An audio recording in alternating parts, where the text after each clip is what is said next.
ಬೆಳಗಾವಿ ಲಾಠಿ charge ಖಂಡಿಸಿದ್ದಾರೆ BJP ರಾಜ್ಯಾಧ್ಯಕ್ಷ B Y Vijayendra. ಹೋರಾಟದ ಬಗ್ಗೆ ಅರಿವಿದ್ರೂ ಅದನ್ನು ಹತ್ತಿಕ್ಕಲು ಸರ್ಕಾರ ಪ್ರಯತ್ನಿಸಿದೆ. ಮಾತುಕತೆ ಮಾಡಿ ಸಮಸ್ಯೆ ಬಗೆಹರಿಸಲು ಯೋಚಿಸದೆ ಕೈಚೆಲ್ಲಿದೆ. ರೈತ ಚಳುವಳಿ ಬಗ್ಗು ಬಡಿಯುವ ಮಾದರಿ ಇದನ್ನು ಕೂಡ ಹತ್ತಿಕ್ಕಲು ಹೊರಟಿದೆ. ಹೋರಾಟಗಾರರ ವಿರುದ್ಧ ಕ್ರಮ ಜರುಗಿಸಿದ ಅಧಿಕಾರಿಗಳ ಮೇಲೆ ಶಿಸ್ತು ಕ್ರಮ ಆಗಬೇಕು ಅಂತ ಟ್ವೀಟ್ ಮೂಲಕ ಸರ್ಕಾರಕ್ಕೆ ಆಗ್ರಹಿಸಿದ್ದಾರೆ ಬಿವೈ ವಿಜಯೇಂದ್ರ.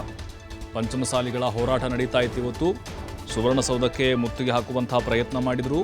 ಈ ಸಂದರ್ಭದಲ್ಲಿ ಪೊಲೀಸರು ಅವರನ್ನು ತಡೆಯುವಂತಹ ಪ್ರಯತ್ನ ನಡೆಯಿತು. ಹಿಂಸಾತ್ಮಕ ರೂಪ ಪಡೆದ ಮೇಲೆ ಪೊಲೀಸರು ಲಾಠಿ ಚಾರ್ಜನ್ನು ಶುರು ಮಾಡ್ತಾರೆ.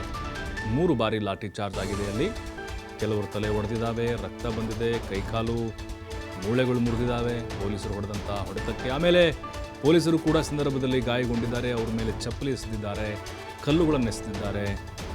ಕೆಲವೊಂದಿಷ್ಟು ಹಾನಿಗಳು ಕೂಡ ಆಗಿದೆ ಆ ಕಡೆಯಿಂದಲೂ ಕೂಡ. ಇನ್ನು ಇದನ್ನು ಈಗ ಟ್ವೀಟ್ ಮಾಡೋ ಮೂಲಕ ಬಿಜೆಪಿ ರಾಜ್ಯಾಧ್ಯಕ್ಷ ವಿಜಯೇಂದ್ರ ಅವರು ಖಂಡಿಸಿದ್ದಾರೆ.